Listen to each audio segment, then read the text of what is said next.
lined up on the grid as they wait for the lights to go out. The revs are building. Let's go racing!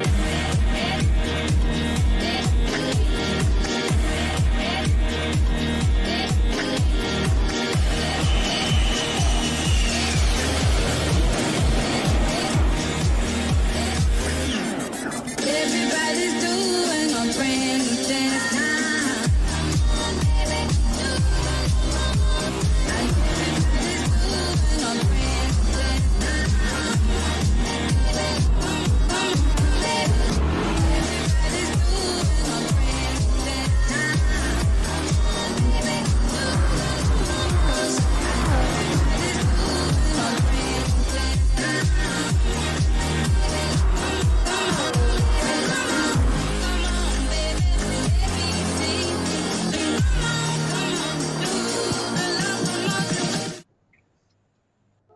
G'day everyone, welcome back to Wheel-to-Wheel Racing. We are here to put the icing on our Season 9 series here with our Bathurst Super Enduro. Quite excited for this one. We just saw the second split guys have an amazing variety of strategies throughout, and of my co-commentator for the night actually taking out the win pretty dominantly there, Squid. How'd you feel through that one? I felt amazing, to be perfectly honest. I've done a lot of practice for this one. I love Bathurst. It's a great track. I'm very comfortable here, and it was really, really cool for me to take home my first trifecta for wheel-to-wheel, pole position, the win of the race, and the fastest lap. I've not been able to do that yet, so for me that was fantastic. But obviously the focus now shifts to the epic battle that is about to ensue this evening between Apex Humper and Fixer Chris primarily, but there's also a ton of little battles that are going to be going on between the other guys in Division 1. We are by no means settled on how the division leaderboard looks, so this race is going to be the decider of a lot of different little battles. 43 laps, 90 minutes around Australia's most iconic circuit. And a handful of strategies to play at it as well, so it should be really, really interesting. Definitely. We've seen... I think I've seen all the strategies in training. I've seen 2 stops, I've seen 3 stops and 4 stops. The 3 and 4 seem to be the most likely ones, and I've seen guys make them both work, to be honest. I ran the 4 stop myself, running 9 lap stints with a 7 lap on mediums. And I know that Jonesy ran he ran the three stop strategy, and both are very viable. We're going to see that across the board here tonight with different drivers running different strategies. It all really depends on how well they can look after their tyres and keep it off the grass and on the black stuff. Yeah, car can be quite important in this one as well. Some cars favour the fuel saving more than others, such as the Corvette. Corvette amazing on fuel, really low power band down in the torque range, so really great when it comes to fuel saving. And then you have the likes of the RCZ that we have Adam in, which not so much. It's a turbo car, it needs the high revving engine to be able to get all the power out of the engine that's needed. So that's exactly right. This track this track definitely caters towards the higher powered cars, but the agility required of the vehicles over the top of the mountain as well can definitely bring in these mid-engine cars like your Peugeots into the mix. We've also got Dale in the Ferrari this evening as well.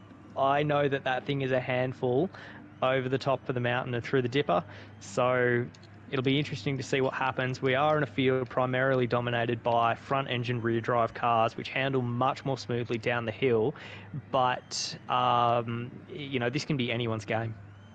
Yeah, and we have something special for tonight's race. Since we don't have to run quali, we're going to run a parade lap here and showcase all the cars off before we get into the actual race. So we have everyone lined up on the grid here. and we'll see them all roll off and take a formation lap here, so we can admire. It looks like Tombo's overcooked his his parking spot there. He's managed to do a 360, but yeah, really cool thing to have for the night here.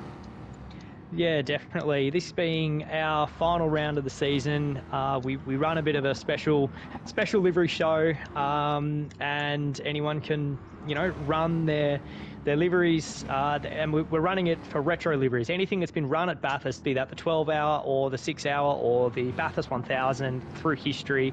And first leading us around the circuit, we've got Apex Humper, and he's rocking a Shane Van Gisbergen car from 2007, where unfortunately they finished 26th in the Bathurst 1000, but that's linking Apex, and he's a big fan of Shane Van Gisbergen as a Kiwi.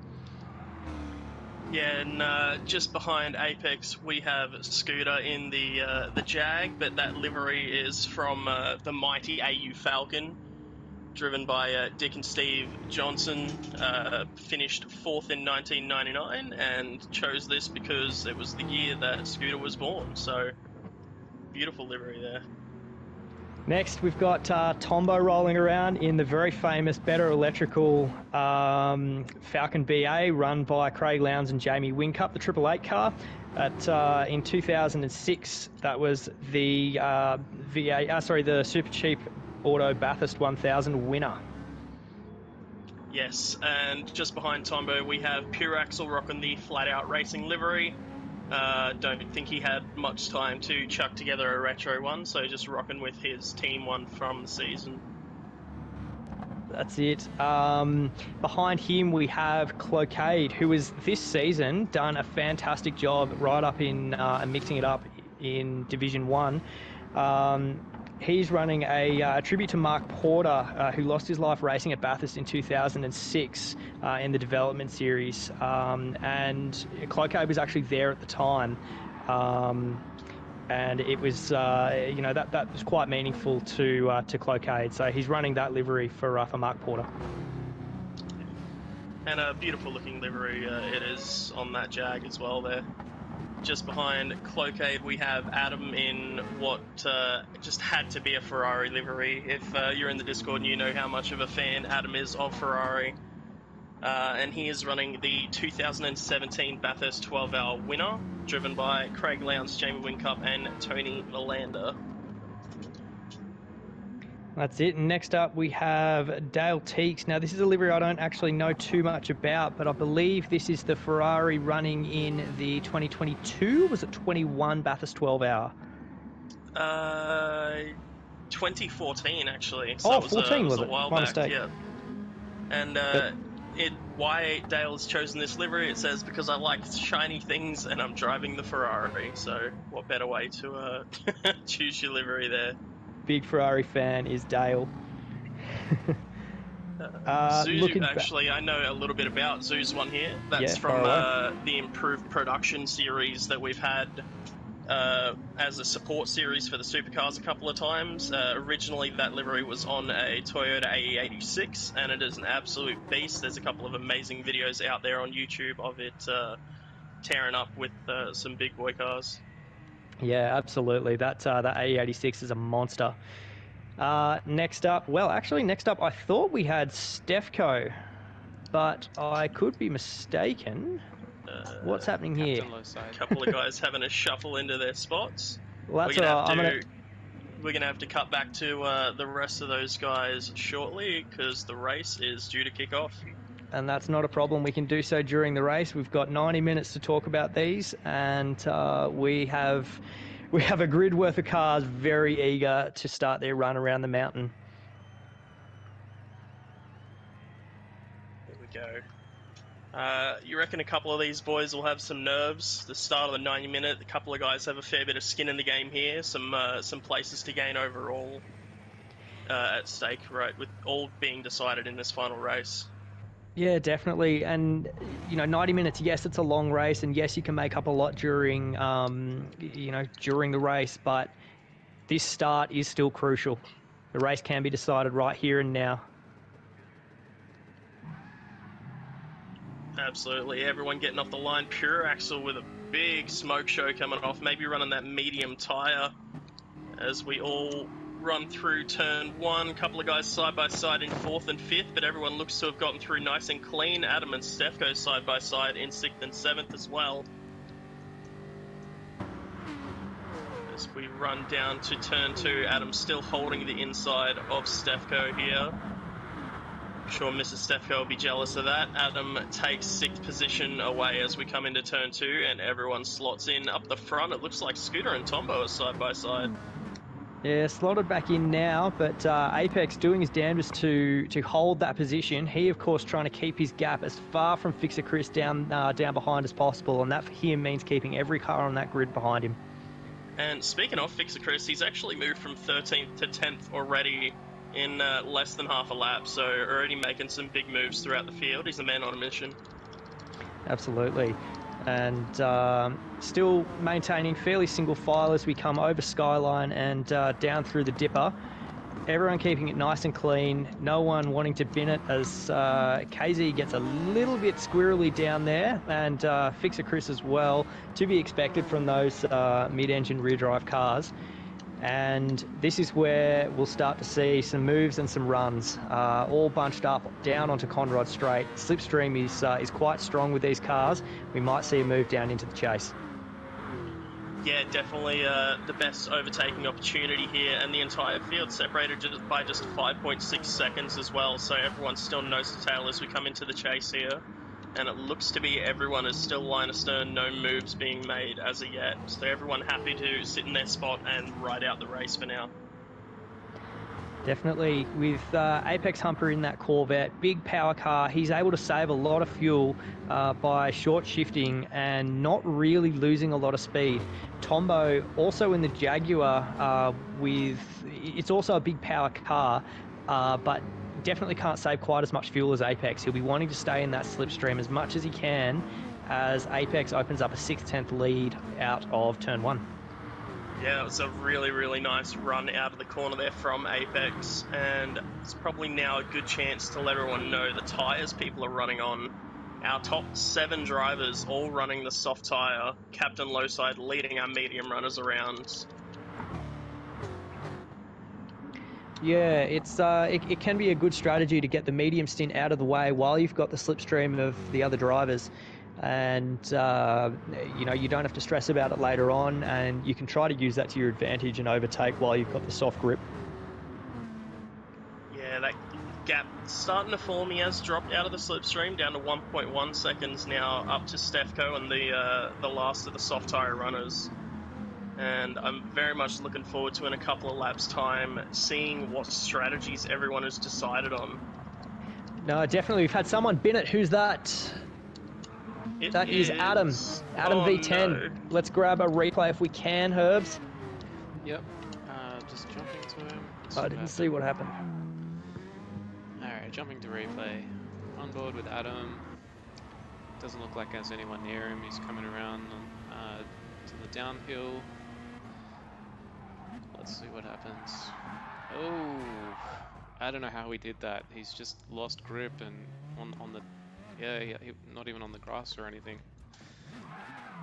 That's a big upset, and I mean, when you've got a few hundred kilos worth of motor between the driver and the back wheels, the motor wants to go first, and it can be really easy for those mid-engine cars to rotate on that downhill section. So really unfortunate for Adam, especially for me. He's my team boss, and V Corsa is potentially within reach of a podium on the team's championship.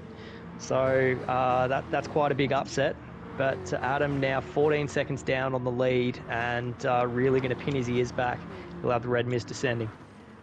Absolutely, and at the front of the field, Apex is out to a 1.1 second gap already.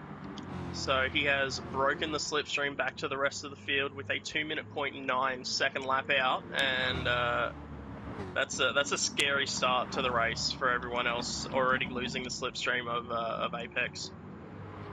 Yeah, I think the fastest full race time that we've seen in race this season, I think, was about a 1 hour 1 hour 29.50. Now, I have rumours of Apex in the 28s.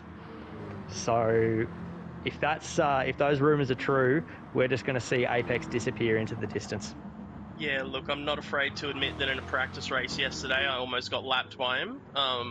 That was a bit of a reality check, but yeah, he's really putting the foot down. I think he's decided on that 4-stop strategy. If he's running 2-minute flats on the 3-stop, everyone is in a lot of trouble. Absolutely. If we jump back in the field a little bit to DJ Stefko, he's got a bit of a gap from Cloquet, now 2 seconds back, but I think might be a good opportunity just to have a quick look at his car running the 1997 Peter Brock Greg Murphy car. This is quite an iconic car when Brocky ran the Holden VS Commodore. Before it was actually called Supercars, it was the Australian Touring Car Championship. And he's chosen this livery because to him it's all about the glory days of supercars and sort of the type of racing that we grew up with. So a bit of a special one there for Stefko. Yeah, and it's absolutely a glorious livery, iconic car. And the reason Stefko's chose it is he said that it's special to me as it was the year I got to meet Brocky, get his signature, and get a special guest entry into the garage when they were racing at Eastern Creek. So pretty jealous of that. That's really cool, and understandably why he picked that livery. Absolutely, getting to meet Brocky, motorsport icon. That's fantastic. So beautiful livery on a great car, and we're hoping for a good result for Stefko here tonight for his sake.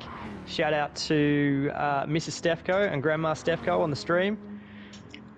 Yeah, I believe I also saw Mrs. Humper in the chat earlier as well. So all the Wheel to Wheel partners showing up and watching their partners race here for the night. It's really cool.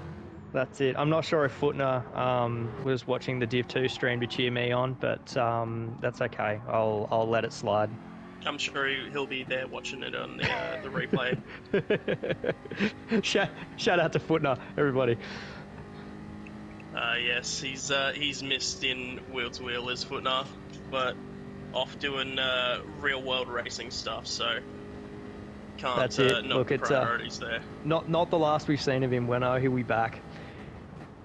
Just checking up on our medium runners. Back behind Stefko, we've got KZ. He's about 3.5 seconds down, but that gap out to first place is already out to 9.2 seconds. So KZ sort of seemingly struggling on those medium tyres. But if you look at those lap times, 2:02.6 and 2:02.8 have been his last two Captain's laps. on the grass behind him.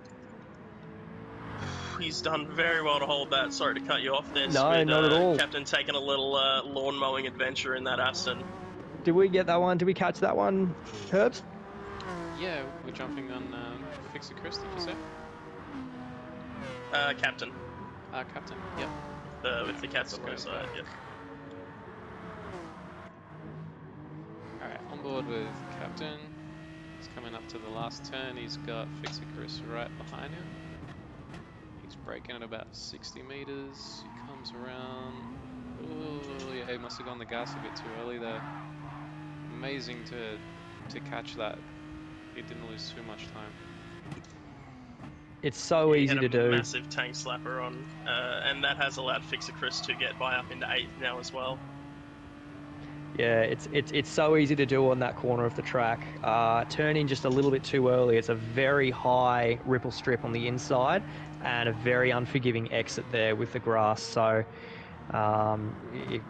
testament to low sides driver skill to be able to keep that under control and only lose that one position to Fixer Chris.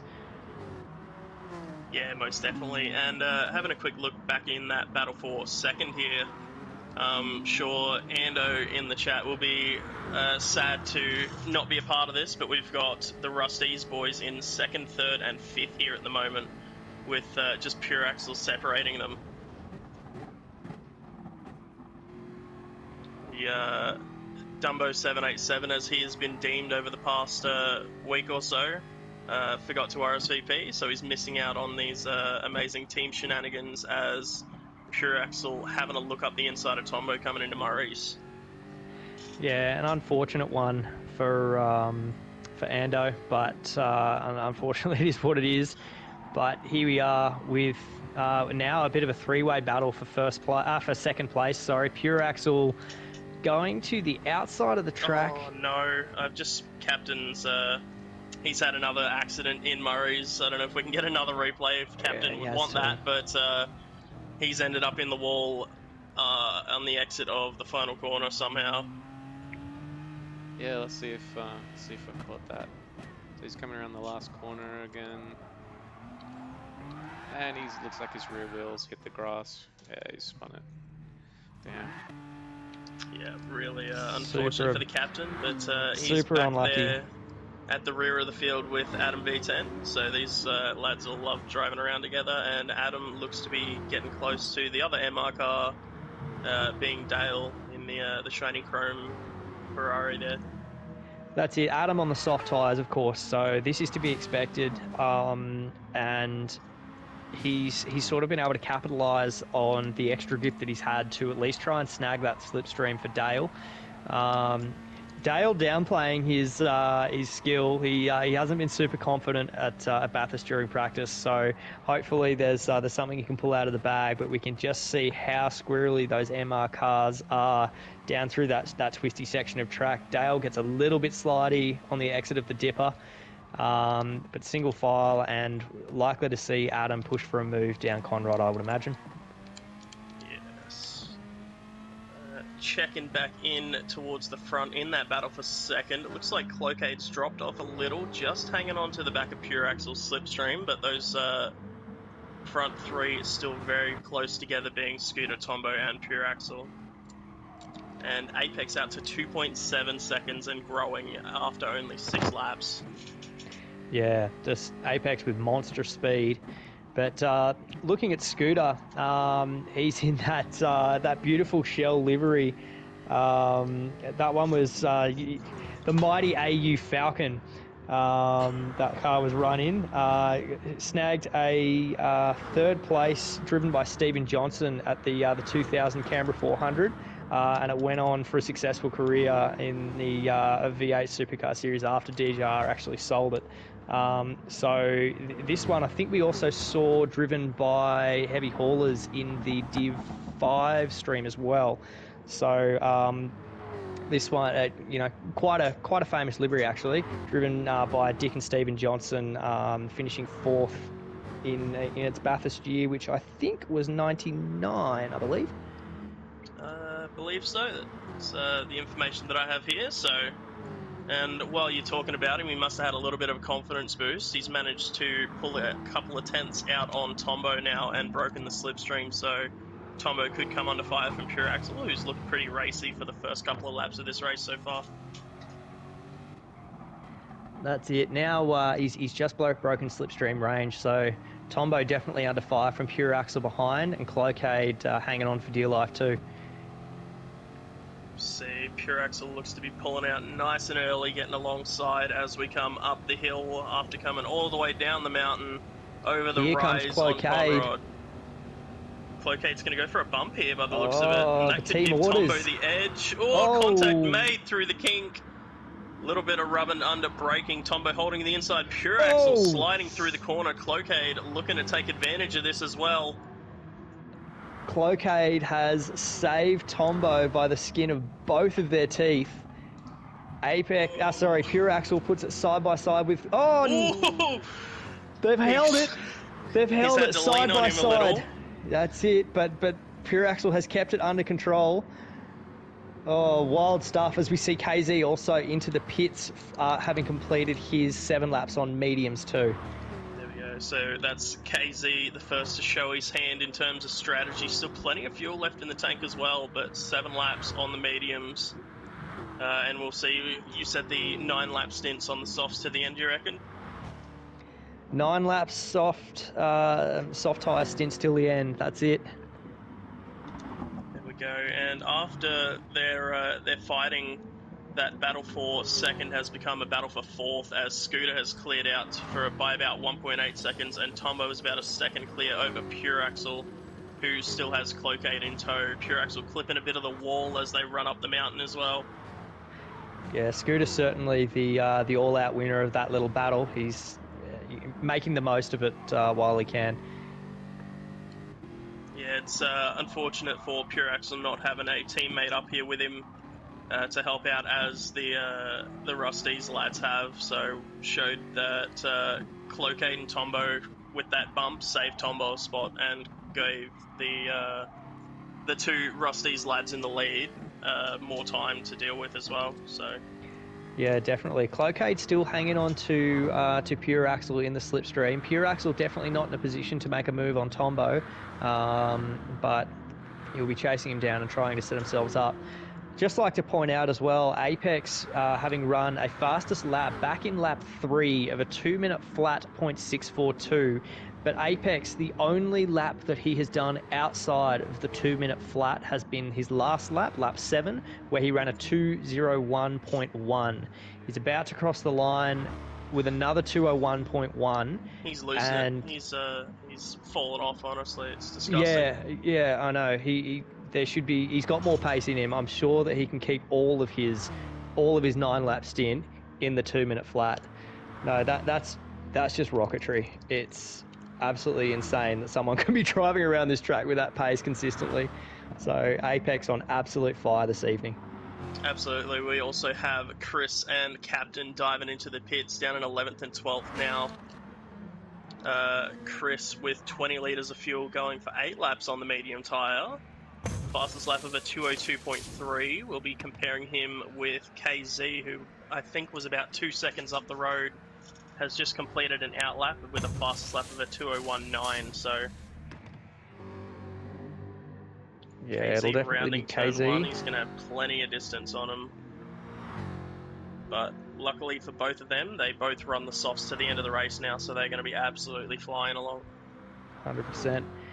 KZ, of course, and we would expect absolutely nothing less of him, rocking the Alfa Romeo GT-V6 livery that was ran in the 1986 Bathurst 1000. Unfortunately, a DNF for that car on lap 111. It was driven by Colin Bond and Peter Fitzgerald, but I'd expect nothing less from KZ than an Alfa Romeo livery.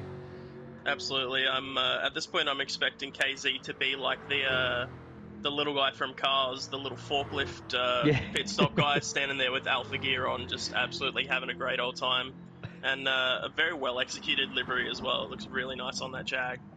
It does, and we've also just seen him go 3/10 blue up on his personal best, so that's indicating about a 2:01.6 for his lap time if he keeps this pace. And we have our leaders diving into the pits here as well. All of our top 5, Stefco as well. So looks like the strategy for most of our field is decided here, coming in on lap 9. Little plot twist here, Cloakade with 9% fuel, so he'll save a second over Apex, not quite as much over Pure Axel, but we'll see that gap between Cloakade and Pure Axel actually close down by just over half a second when they exit the pits here.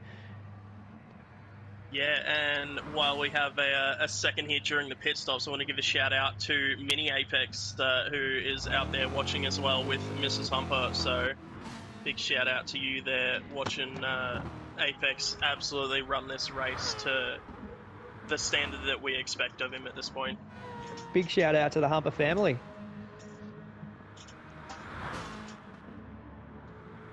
But Mrs. Humper's name in chat is also Mrs. Humper. It's great. It's fantastic.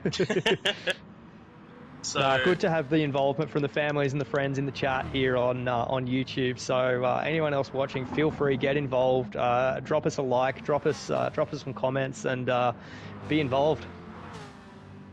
Absolutely. And jumping back into the race here, looks like everyone has stopped except for our top 3 being Showman, Zoo, and Dale. So we'll see, looking at the fuel, every one of these guys is probably going for that 3-stopper. We'll see how much effect that really has, as Apex is only 1.5 seconds behind Dale with an extra stop in hand already. So That's terrifying. I'm sorry, that's terrifying. It truly That- is. That's not of this planet. Also, something to take note of, I just realised Pure Axle has jumped all of the Rustees guys in the pits with a massive underfuel. He's got about 75% fuel running the medium tyre here.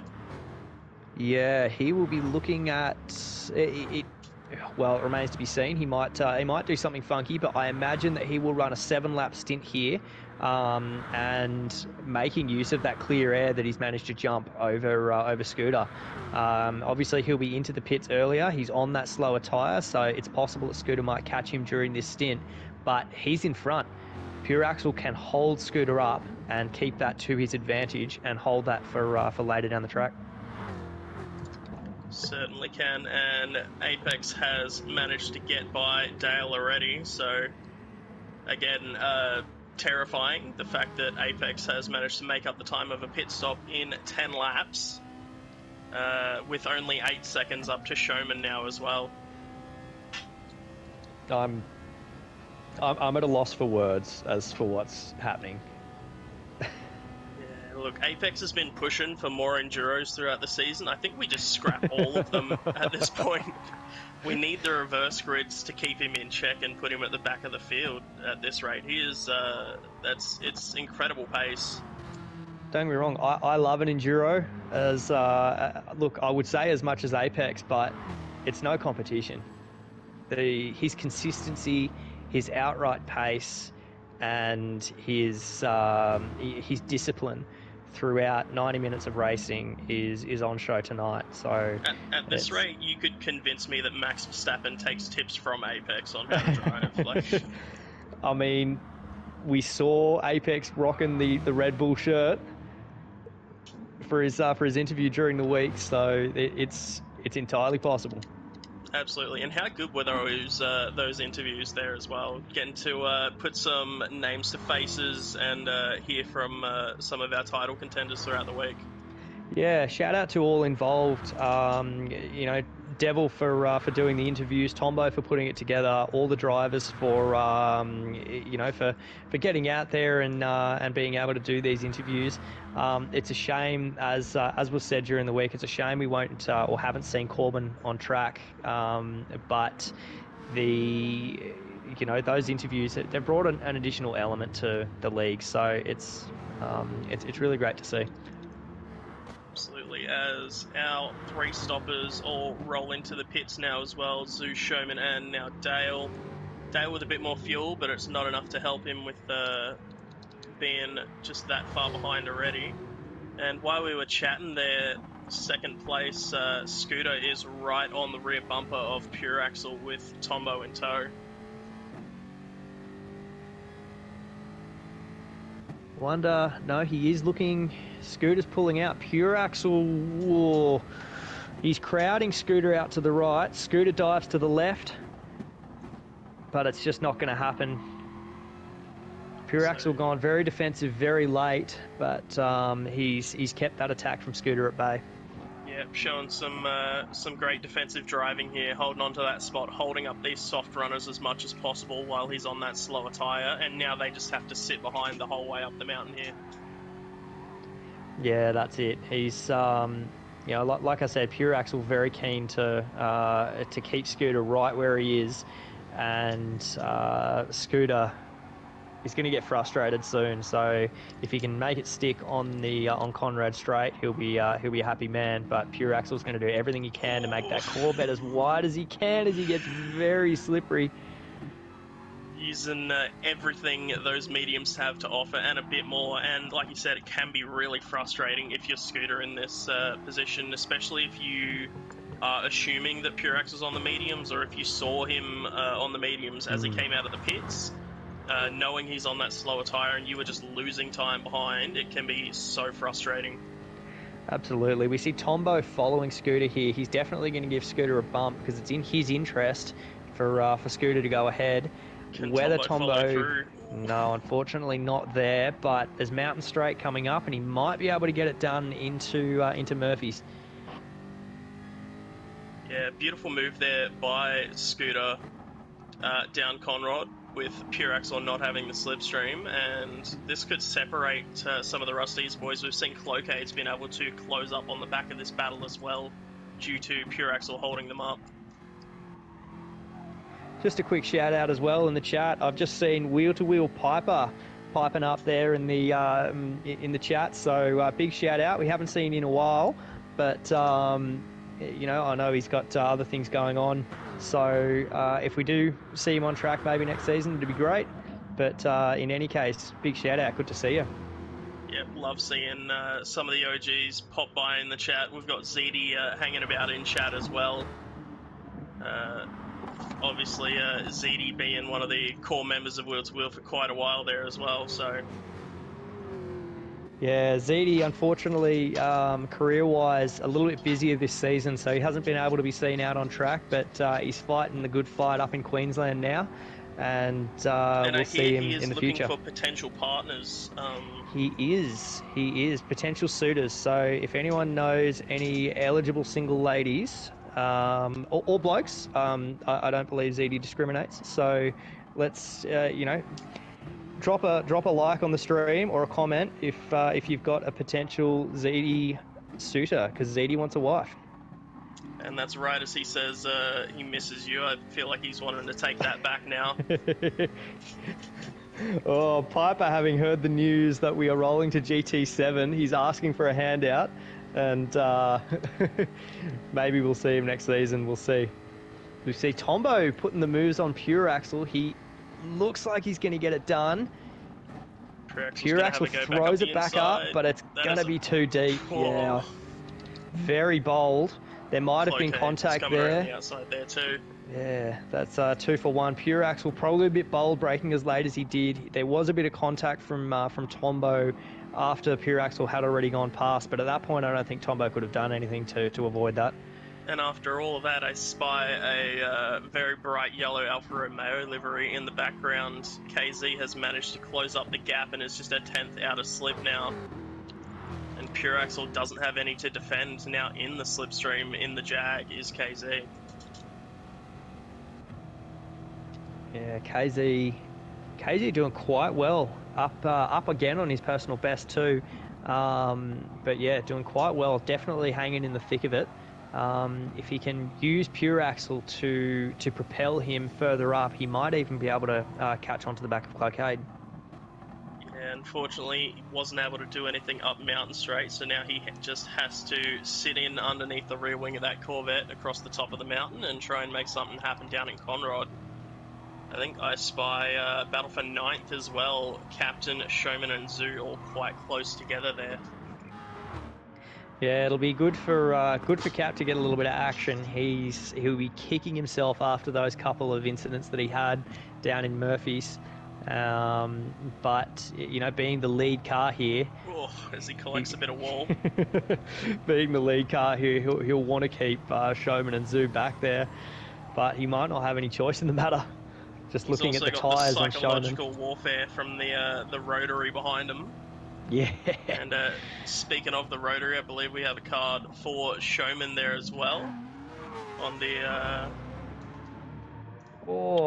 big drift show from low side there. But wall in Forest Elbow as well. But yeah, do you have look, Showman's card there to tell us a little bit about this? Look, I will very shortly.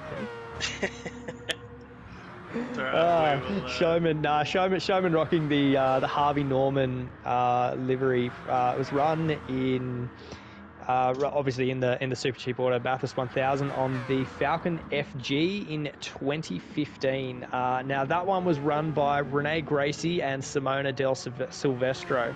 So the reason that Showman is running this livery is because over the years, he says he's learnt quite a valuable lesson in life, and that is that if you're no good at something, which he cites as being a race car driver, you don't bother trying again. You just give up, and there are certain places on the internet that you can go that will actually net you a lot more money than being a race car driver. So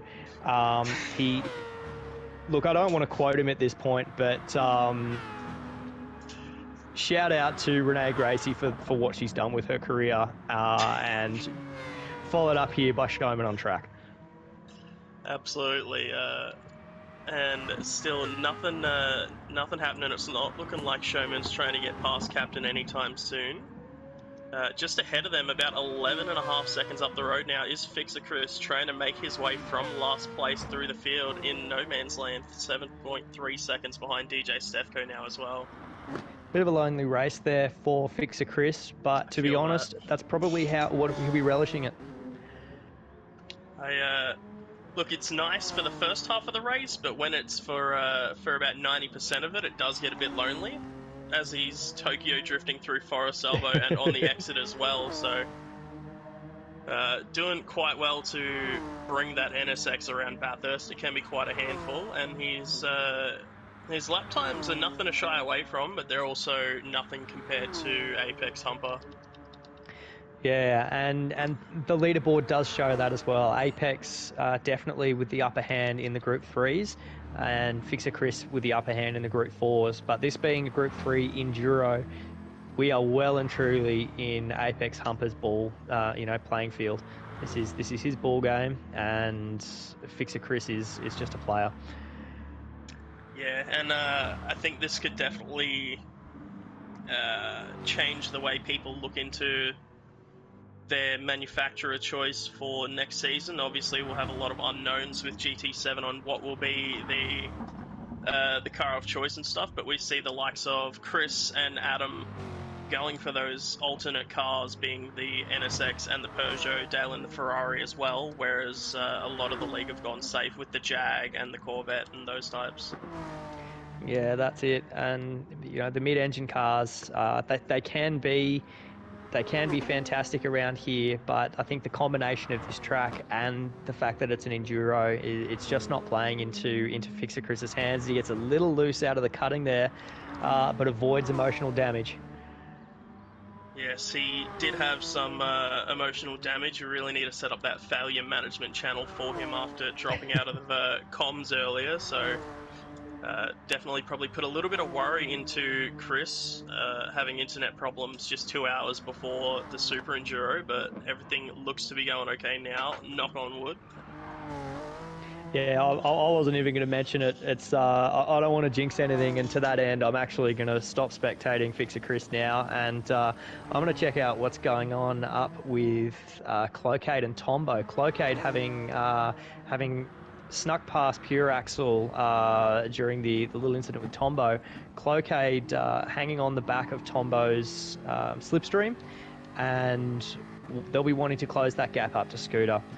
But Scooter, having opened up almost 2.5 seconds on Tombo, is doing a great job of just forgetting about what's not immediately near him and just pinning his ears back and going. Absolutely, and I had a quick chat with Scooter as he joined the dojo while I was racing, and had a quick chat about strategy, and he said he had absolutely no idea what he was doing.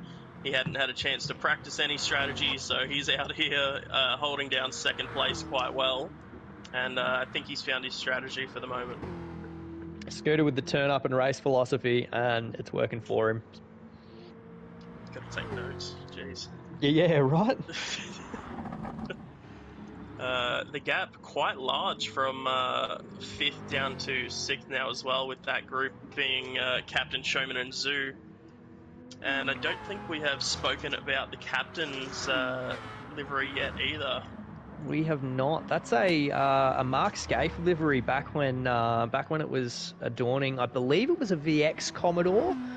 I can't confirm that, but low side gets it all wrong at the cutting. About him, shouldn't I? We'll quickly get the highlight on his livery out of the way, and then we'll leave him be for the next 40 minutes or so. He's going to be spewing. Real unfortunate. He's just gone wide. He's clipped the marbles, and it's just put his car sideways and into the fence there. It's a Mark Scaife livery. It's actually a commemorative livery for Mark Scaife's 50 wins.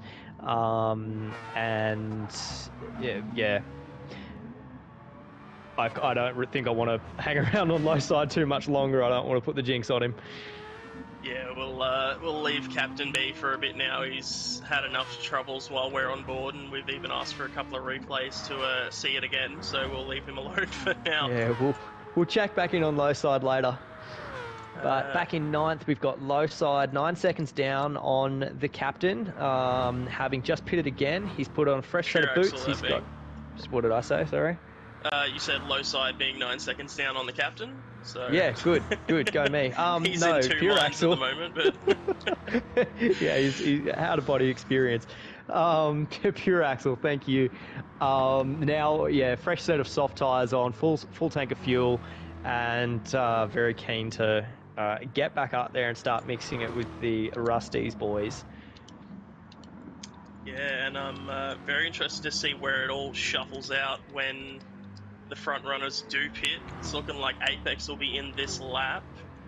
I can't see any of the Rusties guys going a lap more, as most of them are in the red, and Cloacade's just saving extra fuel behind Tombo here. Yeah, Apex Humper definitely starting to slip, getting the mid-race blues, as we see most of his times from this stint up in the 201s, which still scares me. Only one of his times is faster than my fastest. Is slower, sorry, than my fastest. Patting yourself on the back there. And he's half shifting this car. Like, it's phenomenal the way he's driving. So, like you said, we'll expect to see him in the pits this lap. He's got a set of tyres on that have seen some better days. Interesting to see whether he decides to use his medium stint now or just keep trying to gap the field and run the mediums a bit later on. Yeah, I feel like he's probably going to go with that. He's probably going to run the softs as long as possible, build up that gap, and then run the mediums. But he could throw a pie in my face here and prove me wrong as he enters the pits. We'll have to wait and see. I'd pay to watch that, actually. I'm sure you would. On the same website that Showman's Livery was inspired by, or? I don't know. I'm not into paying for that sort of thing, so... Scooter also into the pits. We see Cloacade and the Rusties boys in the pits. Now we will have to see how this has affected the Rusties boys and where they come out of the pits relative Pure Axle. Yeah, I'm very interested to see how close they are to making up that pit stop on Showman and Zoo, who are on the 3-stop strategy here as well. So I believe the gap was about 24 seconds from Showman to the last of our pitters, which I believe was Stefco. Apex is already well clear of Showman. Apex is now clear of all of the 3-stop runners now, so very, very, very comfortable lead. Tombo has come out just in front of Pure Axle in 6th place, but Pure Axle's got a really nice run here. Has underfueled again, has Pure Axle, so maybe going for less time on the pits and using the better fuel saving ability of that Corvette as he goes up the inside. Very tough to hold it around the outside of turn 2 there for Tombo, so beautiful move there out of Pure Axle.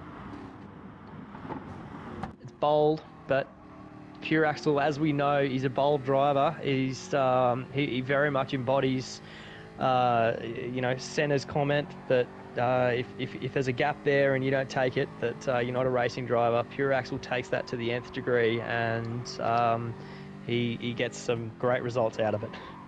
Absolutely. Flashbacks to, I believe, Dragon Trail Gardens when he was in the Mitsubishi. I think he went around the outside of like 3 or 4 people under braking into the hairpin. It was an incredible, incredible move. He's throughout the season, Pure Axle, a bit of an OG for wheel to wheel. He's been here since the Stone Age and has always, we've had new talent come in, but he has always been mixing it in the top 5 of the field. Absolutely. And just quickly, speaking of overtakes and OG wheel-to-wheel members, a big shout out to War Souls for his overtake last week coming through Skyline. That was absolutely incredible. Yeah, and, definitely. I believe he's got the most races in all of wheel-to-wheel. He does indeed. As well. He does indeed. Now, I actually don't have the actual figure for that right now, but we will talk about this shortly because I'll go away and I'll figure it out. I'm not sure if he is over 200 races yet, but if he isn't, he is very, very close, which is a phenomenal effort from War Souls. Yeah, I think the closest one to him, if the stats sheet is up to date, is Ripdoc at 177. So that's an incredible effort, and yeah, big shout out to everyone who's been through wheel to wheel and stuck around. You're actually up there in the top 5 of all time races as well. There, Squid, with 160. I'm a bit of an OG myself. What can I say? I debuted in season 2, driving a Group 2 Honda NSX and a BMW Z4 in the Group 3, and I was absolutely terrible. I T-boned the hell out of Vintage Racer on my second or third race, but I was fortunate enough. It was actually this week, about 3 years ago, in Sydney, when the Gran Turismo FIA Championships came to Sydney, came to Australia. I was actually able to meet a bunch of the wheel-to-wheel guys and buy Vintage a beer in person to apologise for that incident. So it was, yeah, I've been around a while, and look, I'm not planning to go anywhere, to be honest, so get used to me.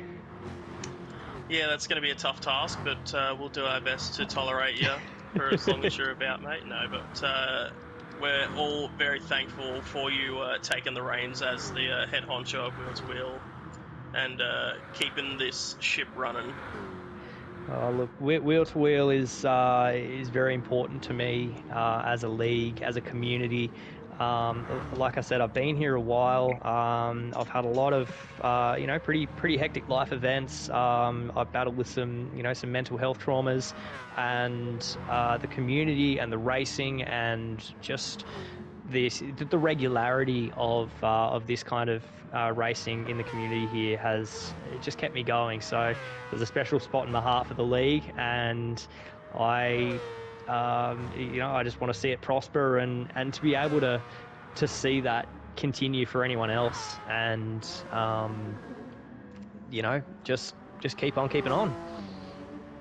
Absolutely, I know Wheel to Wheel's escape for a fair few guys here as well who've had those mental health demons pop up. So it's quite important to myself as well, and I love seeing Wheel to Wheel go in the direction it is here at the moment and have such quality racing that we're seeing right now.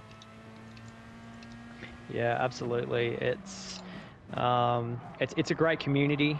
There's always someone on the Discord. There's always a good bit of banter. So it's a great community. Anyone watching the stream who isn't hasn't been following Wheel to Wheel for very long, there should be a link to our Discord in the description. But if not, sorry, I will get back to that. Pure Axle Tombo, it's all happened. Herb, could we get a replay? There's probably a bit too much for me to talk about. Yeah, let's see what happened. Hang on. Through the dipper, just carnage for them both. Alright, we're on with Tombo sitting behind Pure Axle, come around the corner before the downhill, entering it. So far so good. Oh, okay, that grassy bit, Pure Axle has hit it and rotated his car a bit. It didn't slow them down too much though. They recovered pretty quick. Yeah, they didn't lose too much speed, but Tombo kind of I think Pure Axle ghosted, and I think at some point. yeah, there was definitely a forced entry, and it was. Used to that in the Navy, wouldn't you? Look, we this isn't about me. We're not going there. But Pure Axle has managed to keep that position, so a little bit of time lost, but the two of them just hanging together.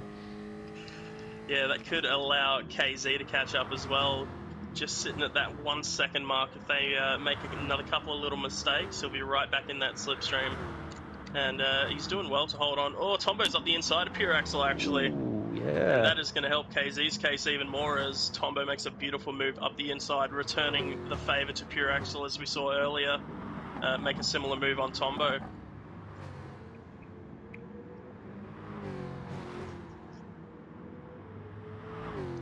think KZ's still just out, so they didn't lose enough time for KZ to get back in the slipstream here. Still at about that 1 second marker. Having a quick scroll back through the field. We have Scooter now on the rear end of Zuzu in third, who is one of our 3 stoppers, with Showman just up ahead, as you can hear the wasp's nest cruising around. But It's a great sounding car, that one. yeah, it reminds me of the 787B, the legendary Group C machine. Should see Scooter make a move here. Zoo will be in the pits this lap anyway, so he's not losing too much. Yeah, big old lift to allow Scooter to go around the outside and tuck and right back in, but that's the extra pit stop made up already here, I believe, from the likes of Scooter and Cloquet, who's just 2 seconds back as well.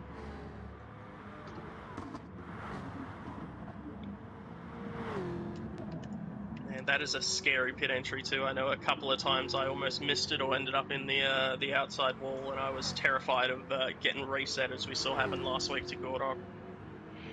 Yeah, it's it's a sketchy one, but when you get it right, you can make up a lot of time. But it's so easy to snag a penalty there, and if you miss the penalty, it's very easy to hit the pit wall. And if you miss all of that and you end up in the sand, it resets you onto the track, and you got to do you got to somehow do a whole lap on no fuel. Yeah, it can be absolutely brutal, and it's one of the unfortunate things about the way Bathurst works here in GT Sport, but hopefully that'll be solved by GT7. Look, fingers crossed, but you know, there's a lot of unknowns about Gran Turismo 7, and you know, we're going to have to wait and see how that happens.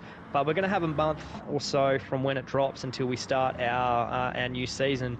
And of course, season 10, we will be rolling to a slightly different format with, instead of running the 12-round seasons like we are now, we will be running a 9-round season that aligns more closely to the school terms. So after Anzac Day, when school goes back, we'll see the first round of Wheel to Wheel season 10 on Gran Turismo 7. So lots of big changes here in the league, and much to come. So stay tuned for that. It's going to be an exciting time. We've all been hanging out for a new GT game for what feels like forever at this point. When they stopped the content updates, start of 2020, I think they stopped pushing out new cars and tracks to GT Sport. So we've been without updates for quite a while, and we're all looking forward to GT7. And while there is a lot that is unknown about GT7, there is one thing that has been confirmed, and that is that you can transfer your decals and liveries across from GT Sport to GT7. So breaking Has that news been right confirmed? there. Has that been confirmed? Been confirmed. It's been confirmed. That's big. That's big huge news. You heard it here first, ladies and gentlemen. You can transfer your decals and liveries from Gran Turismo Sport to Gran Turismo 7. Big news. It's massive. It's yeah. Not as I don't know that it's as massive as ZD's. Well, as big as the league's search for ZD's wife.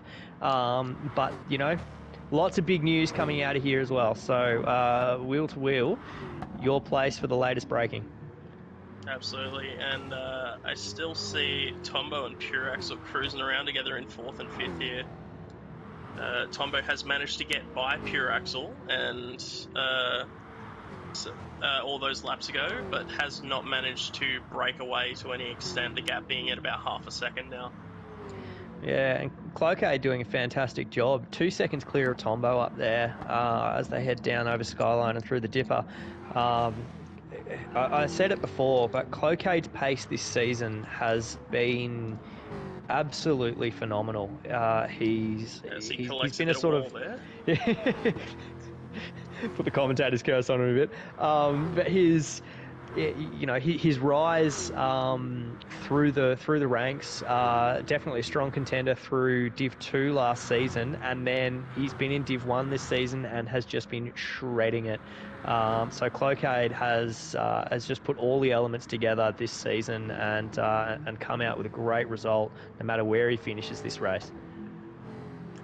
Most definitely. I believe he's sitting quite high up in the Division 1 overall. He's sitting 12th, but only about 60 points behind Tombo, and Tombo is only about 20 points behind KZ and Zoo. Stefko and Zoo only being separated by 1 point as well, so honestly a good result out of Cloquet here could see him net 4 or 5 overall positions with a bit of luck. Yeah, definitely on his way to propelling him up for a few more points. Piper just in the chat confirming as well that the transfers of liveries and decals from GT Sport to GT7 might already be occurring. So that just confirms it for me. You can transfer your liveries and decals to GT7. Yeah, another thing to take note of is that since your driver rating and safety rating will be carrying across for sport mode, I believe whatever it was as of the 15th of February will be your driver rating and safety rating come Gran Turismo 7. So I should have done some more. I was going to say I should have done some more grinding, but I'm not going to do that, and we're going to go back and talk about the racing again now. Oh, Cloquet, a little bit sideways out of the dipper, which was a fantastic distraction from what I was talking about. But it has allowed Tombo to close up within 1 second now, and he's now within 8.5 tenths, which should be slipstream range. So Tombo back up closer to Cloquet. Pure Axle 1.2 seconds down on Tombo. So these two Rusties boys, who has been stuck at that 1.2, 1.3 second gap to Pure Axle and has not been able to close it enough to get in the slipstream either. He's been doing a fantastic job hanging in there, but that's it as he dives into the pits now with very little, possibly no fuel at all left. Yeah, 0% as KZ enters the pits.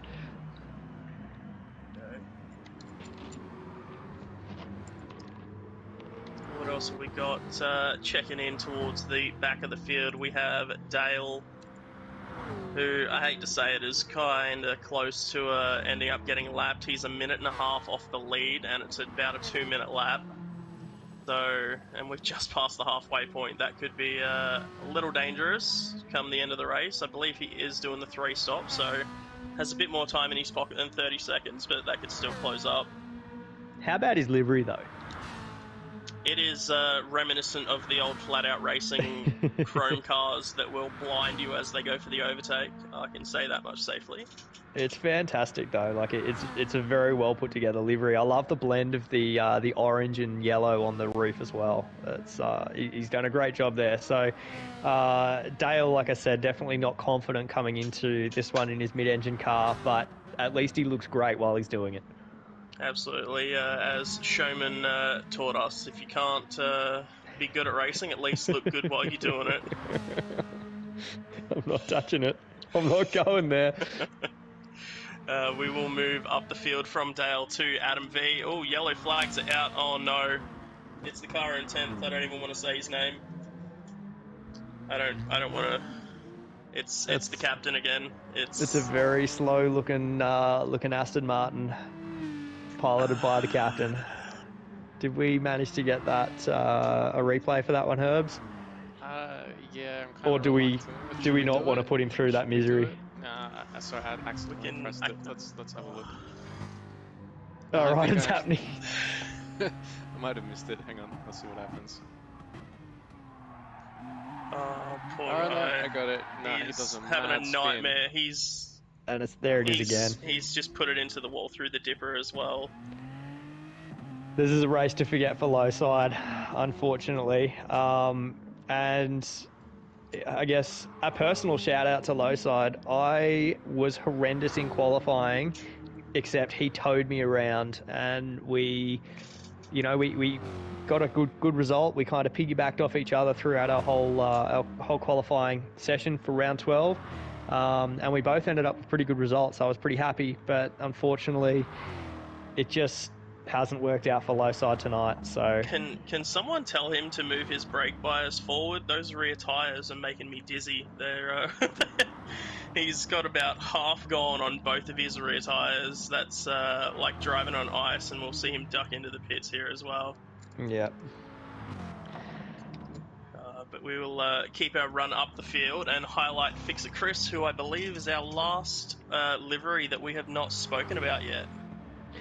I think you're right, but actually we haven't talked about Adams, but on Fixer Chris, I know absolutely nothing about it. There we go. Well, I have the card here. It is a Honda Accord driven by Rob Gravett and Lee Brooks at Bathurst. And the information with it is I know virtually nothing about Bathurst to begin with. Heck, I still don't remember the corner names. Retro Round allows me to learn more about Bathurst, hence how I found this Honda Accord livery from 1998. So, oh, good on him. Big Honda fan is Fixer Chris. So look, it's a beautifully presented livery. That obviously coming from the improved production series. Is that right? no, I think that might have been the actual the Australian touring car, whatever it is. In '98, yeah, it could have been actually. So, who would have guessed that a Honda Accord has actually raced in the main series at Bathurst? Well, I was surprised as well when I was talking about KZ's car. It's the same, an Alfa Romeo. There's actually a surprisingly diverse range of cars that have that have raced around Bathurst in the Bathurst 1000 Championship. It's a great opportunity when looking for liveries as well. When you have the old Australian touring car series, you have the supercars liveries, you have the 6-hour and the 12-hour and all the side series that have run. There's so much variety for what you can chuck on your car. Yeah, Piper just jumping in the chat there. That Fixer Chris's car, he reckons, looks like Australian Touring Car Championship or Super Tourer era, which sounds about right. Looking at it, it's a fantastic looking car on that on the card. So the Honda Accord.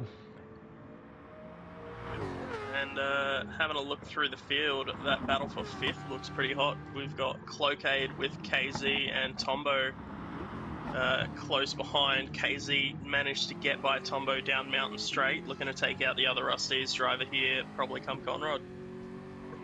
Yeah, and interestingly on poorer tyres than both of the Rusty's cars. So KZ on fire right now. Yeah, I believe he stopped a few laps ago to top up. So he's had a couple of laps out and probably had full speed coming down Mountain Straight as the Rusty's lads were exiting the pits this lap.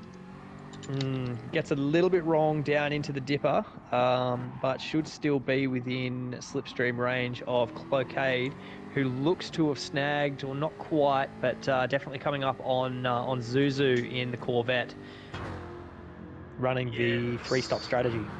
Yeah, so Zoo's going to be out for another 5 or so laps here before jumping into the pits. But KZ definitely strong in the slipstream of Cloquet here. That gap dropping to about 0.3 of a second. Tombo having a look up the inside as well. Yeah, I'm not sure that Tombo actually wanted to make that move at all, but definitely playing a bit of mind games there with KZ, making him think a little bit more defensively. Tombo will be wanting to get back up close to his teammates so they can keep playing bumpy games. Yep, that's the one. I think I saw blue flags pop up for a second. Might be a little bit of a bug going on, but that gap between Cloquet and Zoo has closed up as well. Cloquet now within the slipstream of that Corvette, who is, I believe, second place in our 3 stoppers, being Showman, Zoo, and Dale. So yes, Showman might still be on for a good result here, as this is the overall positions, I believe, with a stop to go for everyone. Correct, yes. So Showman's still sitting in third and doing quite well. I believe started on the medium tyre as well, so I think he's just running softs till the end. Yeah, unfortunately, these guys running the 3-stop don't have the advantage of being able to rev their cars all the way out, so they've got to make up their time over the top of the mountain through the agility of their cars, because they know they're not going to have the pace on the two long straights, Conrod and Mountain Straight. Yeah, and Zoo just has a mirror full of Jag, and not just one of them either. There's 3 of them. Oh, Tombo sticking the nose up the inside. Oh, and just behind them, Pure Axle has a 1.5 second penalty. Ooh. So I believe that is what you get for cutting the dipper. Yes, I think so. Very unfortunate. He's burnt it straight away, and that's going to be a big disadvantage coming onto this straight. Stefko getting larger and larger in his rear vision mirror, so he might not be sleeping on the couch tonight. But I'm sure Mrs. Stefko will let us know in the chat. Yeah, I think it's always leaning towards sleeping on the couch, but he's doing alright at the minute. 9th in top splits, nothing to shy away from. And man, that Viper, as a kid growing up, the Dodge Viper was always like the coolest car ever for me. Yep. And it still holds a place in my heart, especially hearing that roaring V10. 100%, and in that cracking livery for Peter Brock and the VS, it's Stefko. He's killing it.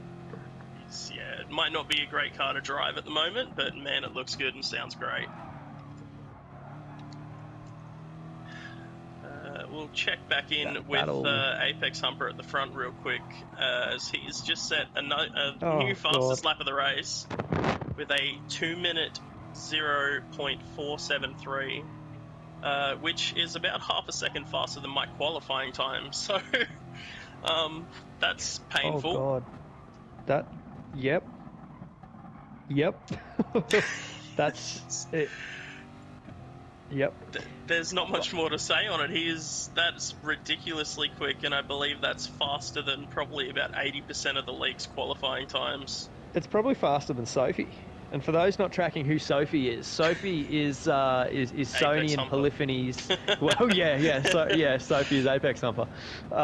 It's the artificial intelligence model that's going to be coming with Gran Turismo 7, and Sophie was created to beat the FIA World Champions, and I believe they were successful with that. But I think we would struggle to see Sophie lapping Bathurst in 2-minute flat .473. And he's backed it up with a 2-minute flat .569, so he's not slowing down by much either. But another shout out as well to the Apexes, by the way. My mistake, I didn't realise there are 2 mini Apexes, I'm told. There's Mini Apex and Apex Junior, and both are cheering Go Mr. Apex. So it's a family affair in the Apex household. And I'm sure they are loving what they're seeing, as Apex is 17 seconds clear of the field at the moment. Absolutely carving it up. He's unstoppable at this point, unless Mini Apex, if you're listening, turn off his internet. No, don't do that. You're a cruel man. But no, unless something drastic happens, he is sitting in the hot seat right now and doing phenomenal. And I'm happy to say that about him, because if he makes a mistake, I'm not taking any credit for the commentator's curse. He's due a mistake. I haven't seen him make one all season. He's due one eventually. No one can lap 43 times around this course making no mistakes at all, and yet we're seeing it. Yeah, he's only got 13 times to go. Yeah. And now that we are getting towards the tail end of the race, do you have an ad there for us, Herbs, to play for the beautiful people on YouTube? Yeah, let's jump to one of our sponsors. Here we go.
And there you have our friends from Next Level Racing and their beautiful rigs.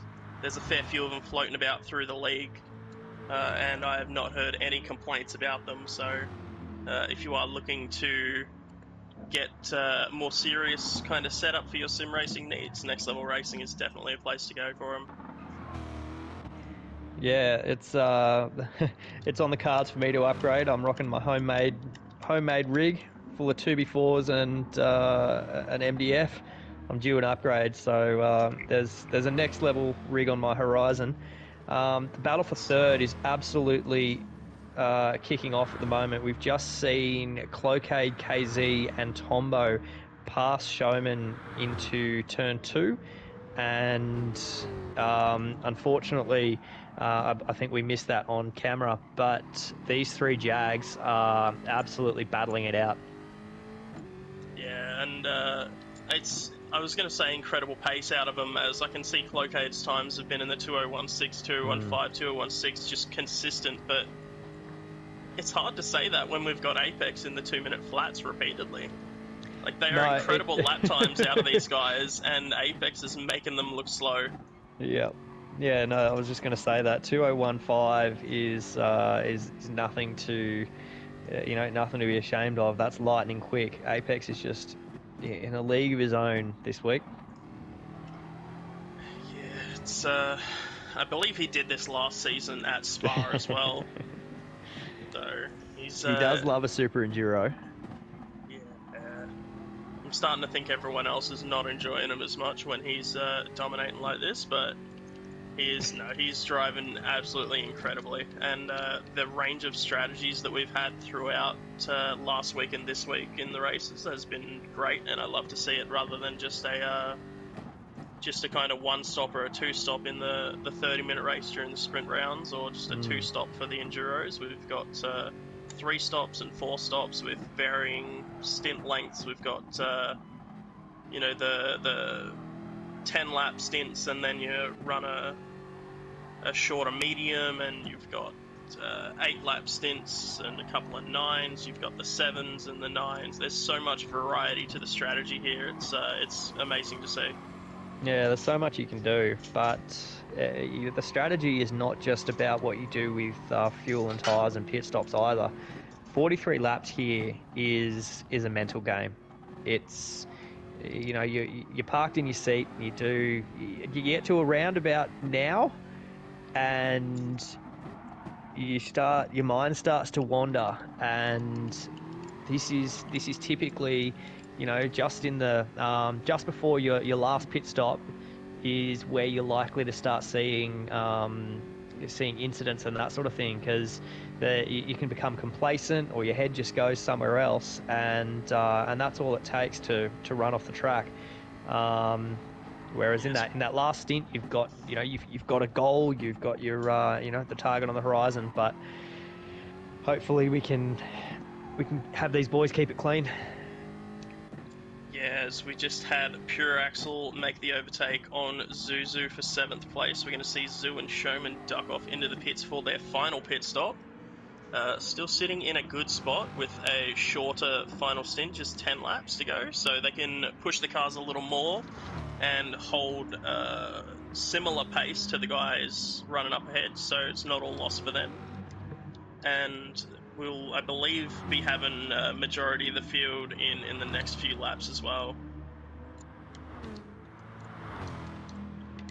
I believe we might see KZ in this lap, actually, having a look at the fuel. And while Tombo and Cloquet have still over a quarter of a tank, KZ's just hit 10%, so battle for third could be quite interesting, as KZ might have to sit in the pit stall for a bit longer than the Rusties lads.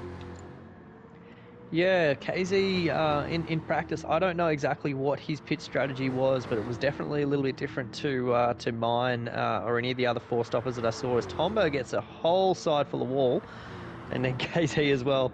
KZ thought it looked cool, put on a spark show of his own there. But, KZ's time definitely, reflected his strategy working out for him. But you're right, what this is going to lead to here is these 2 Rusties boys jumping in the pits.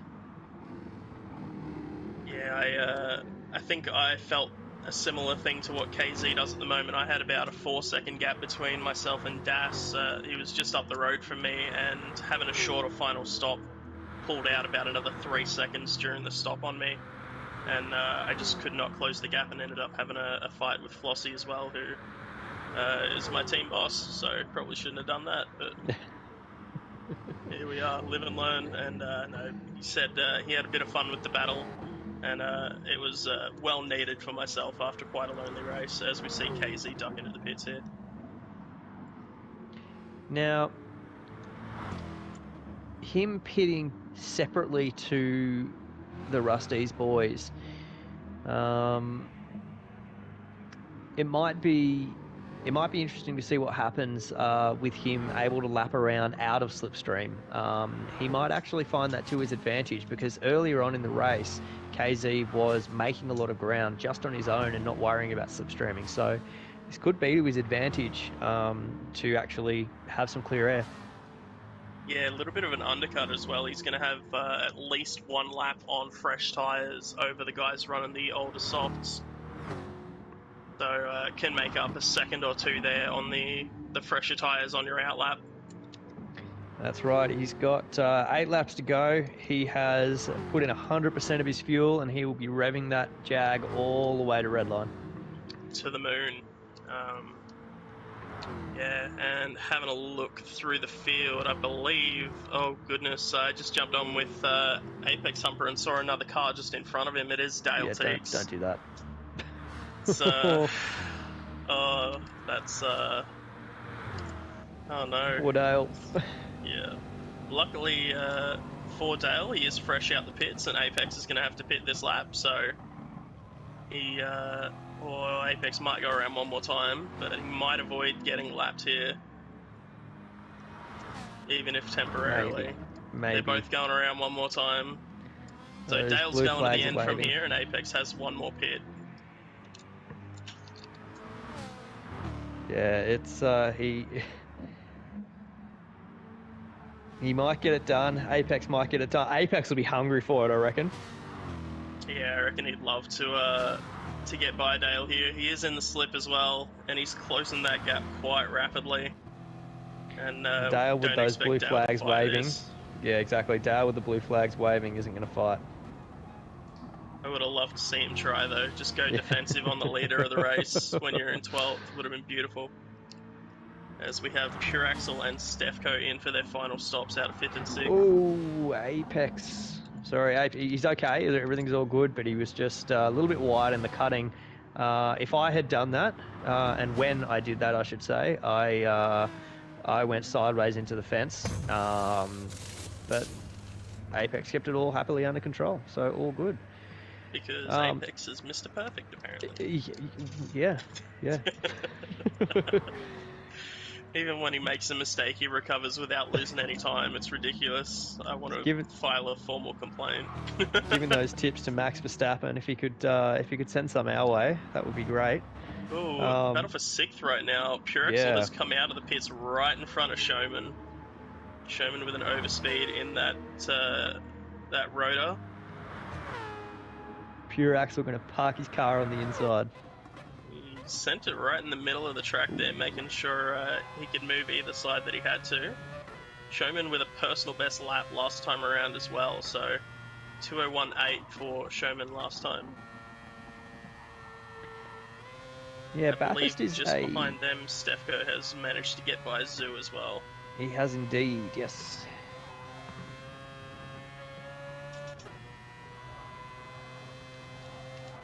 Yeah, Bathurst being quite a narrow track on either of the straights.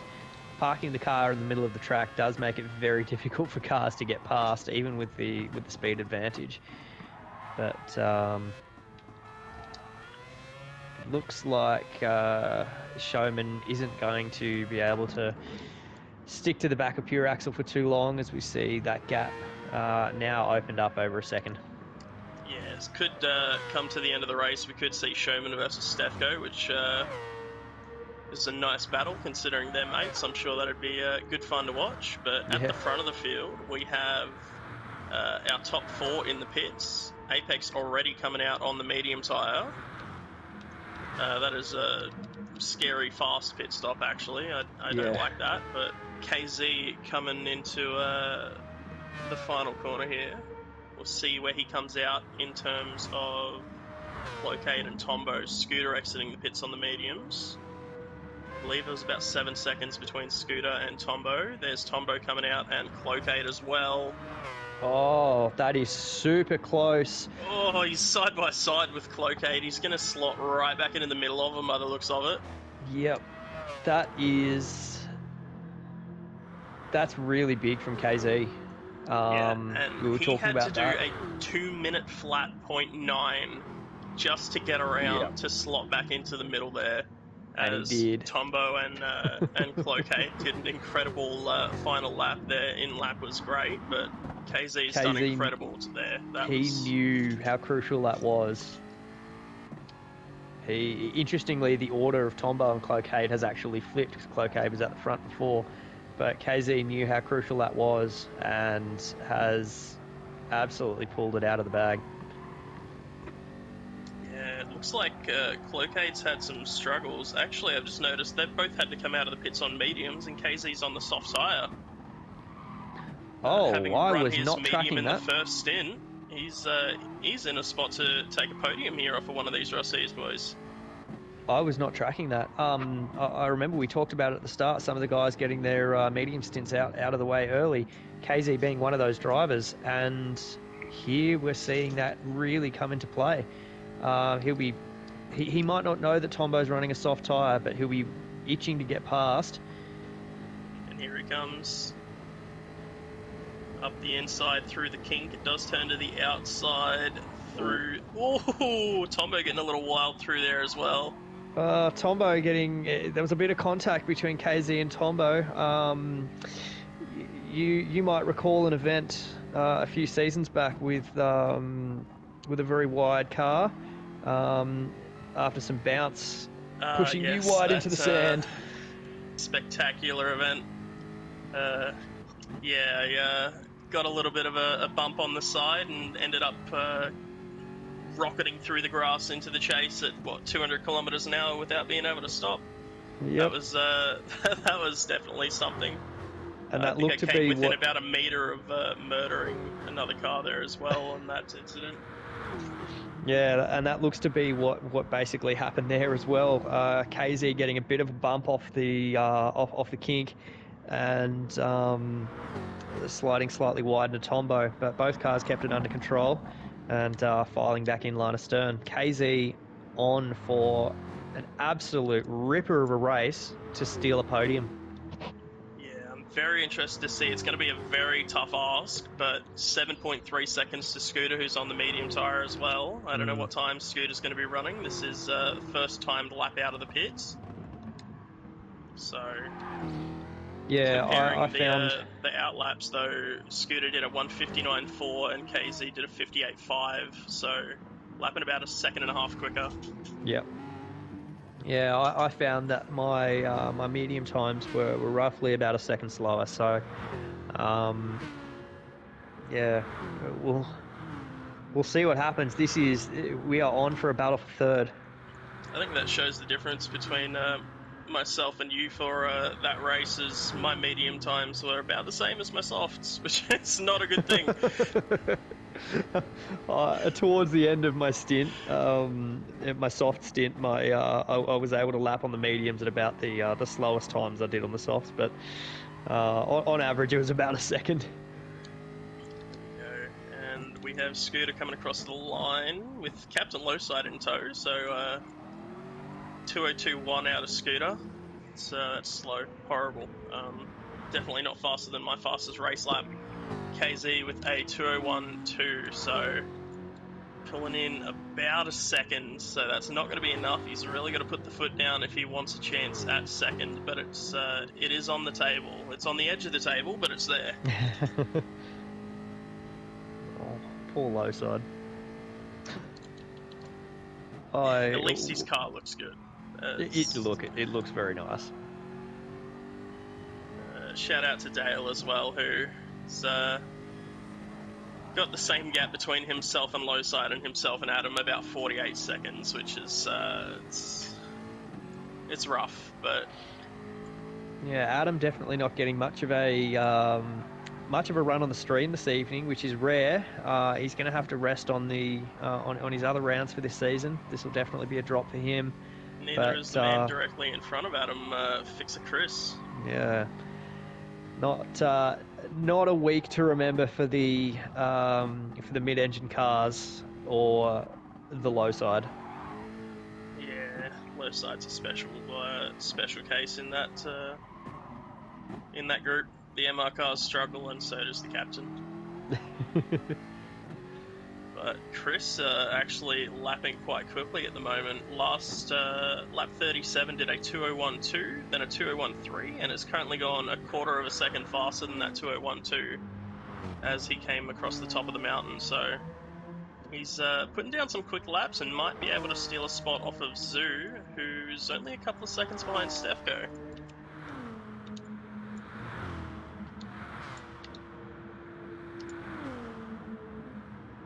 Yeah, there's going to be quite a bit happening in the final lap or two of this race.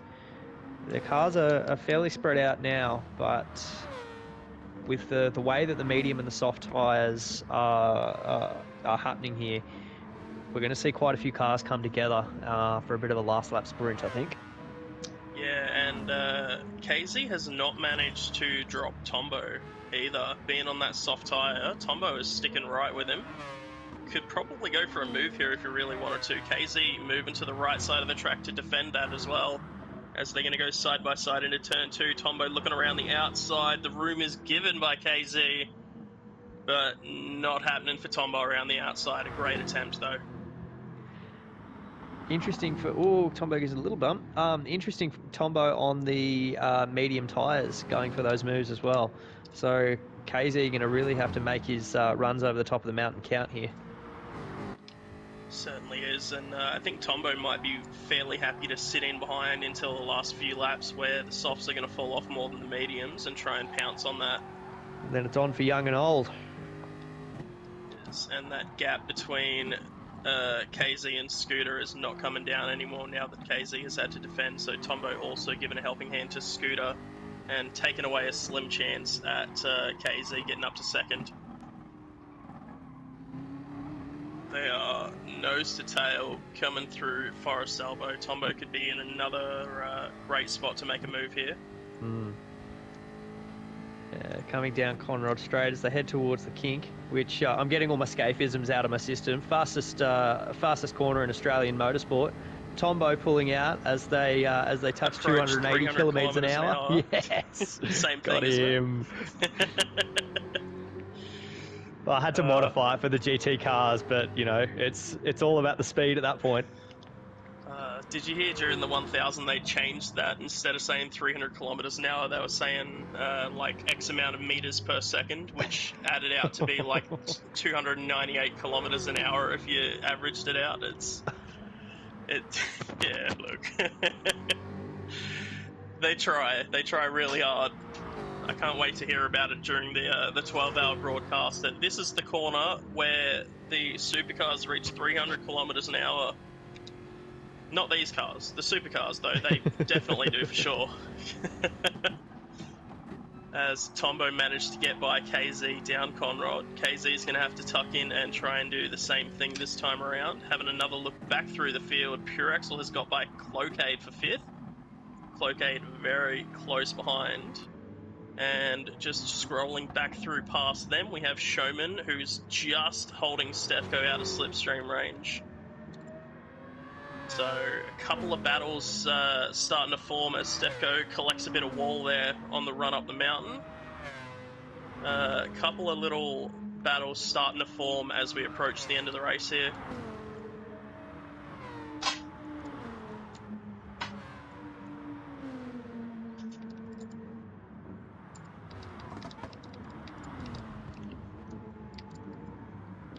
Looks like Pure Axel in 5th has been able to get Cloakade out of the slipstream range. Does go very deep into Forest Elbow, sliding it through the corner. And Cloacade's got a great exit to get right back into it, so Chance missed there out of Pure Axle, and KZ just up ahead of them in the slipstream of Tombo. I don't think is going to be close enough to make a move into the chase either.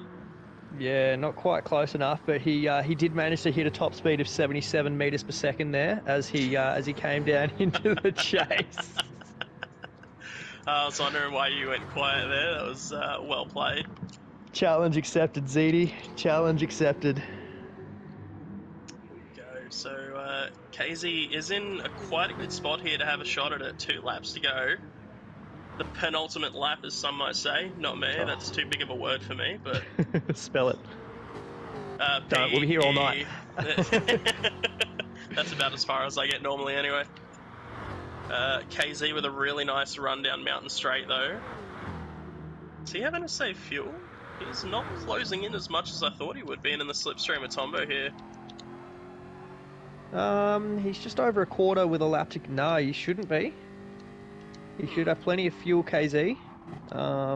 He could just be happily biding his time in the hope that on those soft tyres he'll be able to get Tombo down the hill and into Forest Elbow and set himself up for a run there.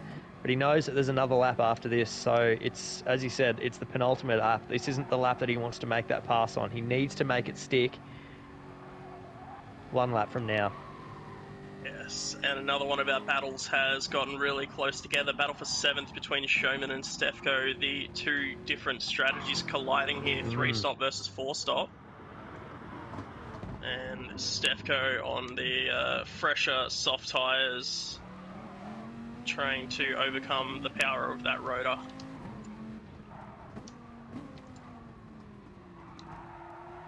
All the tyres definitely worn. Stefko gets a handful of wall on his way out, which is... He's still in slipstream range, but it's compromised his exit here. As Apex Humper crosses the line with a 2:01.772 on his second last lap. He's now started the final lap as he goes up Mountain Straight. 19 seconds clear of Scooter 82 and on track to just obliterate the field. There's no other way to put it. And he's lapping about the same speed as everyone else is on the softs on his medium tyres. So that's cruel. Honestly, it's cruel. scary, it's impressive, and I want him out of the league now. Well, I was talking to him a while back, and I can't even remember what the context was, but he said, "Oh, I've got mates who are fastest. I'm not even the fastest amongst my mates." I said, "Don't bring them in here. I can't handle it." Yes, I remember that. That was on something to do with the steward's decision, I believe. Yeah. And I as much say as I that in love jest. seeing the faster guys coming in, if they're faster than Apex, I'm concerned. Like, he's already bumping it down enough people like yourself from Top Split into Split 2 for me to have to fight with. Yeah, that's it. But Apex has absolutely controlled this race from start to finish. I think he spent a total of about 2 laps out of first place due to the different strategies. I don't think he has a lap over 2 minutes and 1 second. And just an absolutely dominant controlling performance here from Apex Humper. The opposite from low side. But, the opposite from low side. Apex rounding the final corner now, and yeah, like you said, it's pure dominance, and I'm sure he'll be happy to see that Kiwi Shane Van Gisbergen inspired livery cross the line in first, as he does his first 202 of the race. And he did that to spite me. It is a Kiwi 1-2 here as Scooter rounds the final corner now as well. So, Scooter with also a pretty dominant performance given the thought he put into strategy or lack thereof. Just fantastic race from Scooter. Oh, Tombo's run out on the line. KZ's stolen third from Tombo as he ran out of fuel on the line. That's incredible. Tombo will be spewing. That's brutal. But KZ taking third, Tombo in fourth, Pure Axel fifth, Cloakade sixth, Stefco in seventh, beating out Showman, who ends up in eighth. Zoo finishing ninth, Fixer Chris with a rough one in 10th, Adam in 11th. We get to stay on board with the captain in 13th at the moment, as he's going to cross the line before Dale. Unfortunately, Dale, the only guy not to lap the captain. Sorry, Cap. It's been a rough race, and it happens. Super Enduro is a rough one for it to happen, as he gets it sideways through the final corner and puts it into the wall one last time for us. Bit of a goat flick, and he's not crossed the line. He's backed it There across it the is. line, and we'll jump on with Dale in 12th now as he approaches the final corner. Oh, that's a rough one for the MR vehicles, as we see them in 10th, 11th, and 12th, and then Captain just wanting to be part of that club with them. But well done to everyone for getting through the race. An amazing job to Apex Scooter and KZ for stealing that final spot on the podium as well. And a big congratulations to Apex as well for taking out the wheel-to-wheel Division 1 championship for Season 9. Is that Dominant the performance. first back-to-back champion?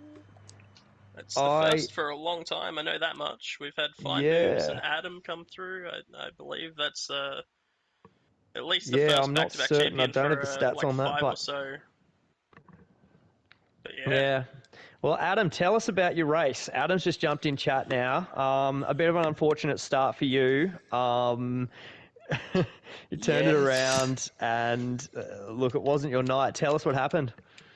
Nah, just wasn't focused, wasn't thinking, and then just spun it coming down the S's on the first lap, and then just couldn't get back into the race, unfortunately.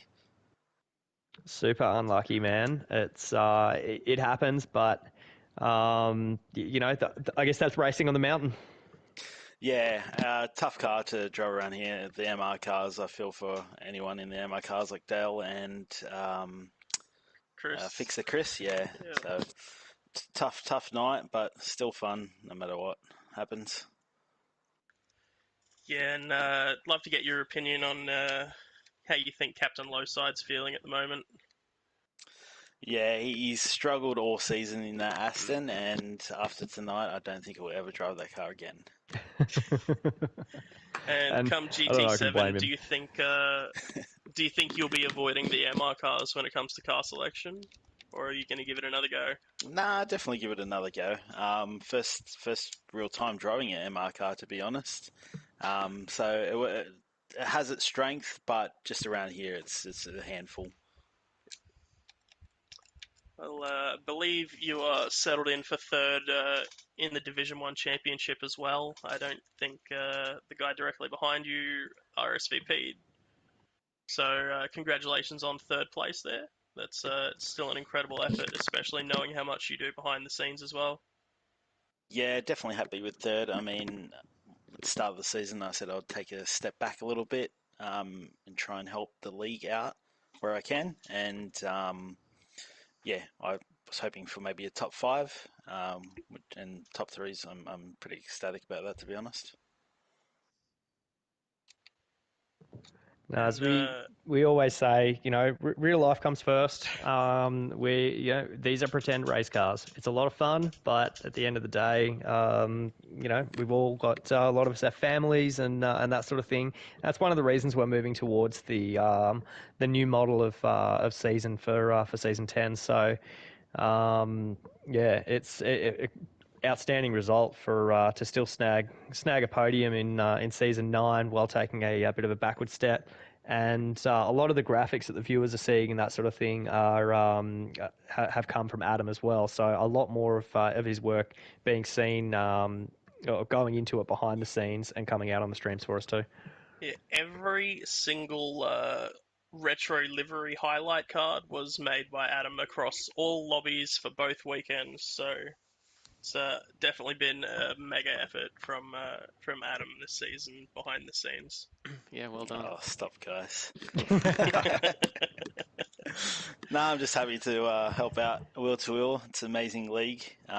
Everyone's, so friendly. It's an awesome community. So if anyone is thinking about joining, uh, stop thinking and join. You'll love it. Yep. Get on the Facebook page, hit the join button. It'll take you straight to the Discord, and then we can guide you from there. So,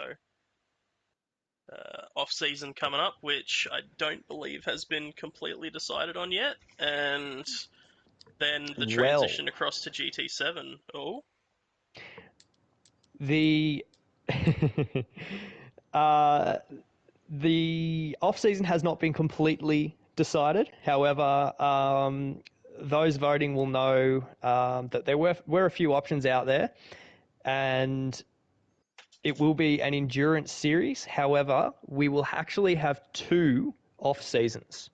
So the first off season will be an endurance series, and then the second off season will be a lemons off season series with 300 horsepower, costing maximum of 50,000 credits on awful street tires. So you can guarantee we're going to have a bit of fun with our off seasons before we kick off season 10 in GT7.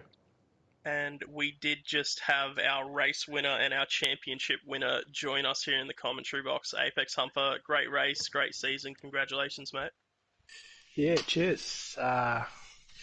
Went the way I was hoping it would, and yeah, good way to finish off. Congratulations, man. That was such a dominant performance. You must be exhausted. Yeah, I was actually cramping up again halfway through. I was like, because I remember Devil was mentioning it, how it just comes out of nowhere, and I had it earlier in the day as well. So I was like, oh no, this is going to be it. This is how it ends. And but yeah, it's 43. I don't know how they do 161, but 43 is, you just got to be. It's a mental test. Absolutely, and you excelled at that. I didn't see too many mistakes out of you. I think Squiddy caught you going wide at the cutting once, and I think that was about it. You did slack Yeah. off towards the end and do your first 202, though. I saw that. Oh, did I? Yeah, I was actually a wee bit under pace for my PB, but Don't say that. That's just yeah, rude. yeah. That's But cruel. I was just doing what I needed to do. It was okay. Yeah, the whole family watching and cheering you on in chat, mate. So it's yeah, just well done. I every time we chopped to your car, I had lost the words to describe what was happening. So it's such a great performance tonight. Cheers. Yeah. Yeah, I'm sure Max Verstappen will be proud of his mentor winning a wheel-to-wheel race. Yeah. And Fixer Chris as well in chat. Yes. Yes. Tell us about your race. Well, first of all, massive congratulations to Apex, back-to-back champ. Also, well done to Adam. I mean, you and I, Adam, we're in the same boat, so massive props to you as well. It's a tough Yeah, job. I know it's a tough night job for us. for us. But yeah, I mean, no failure management entry, so that's one win. I was worried for you after your internet dropped out during commentary, so I'm glad it held on through the race here. Yeah, so I call that a personal win. But yeah, what a season, guys. What a season.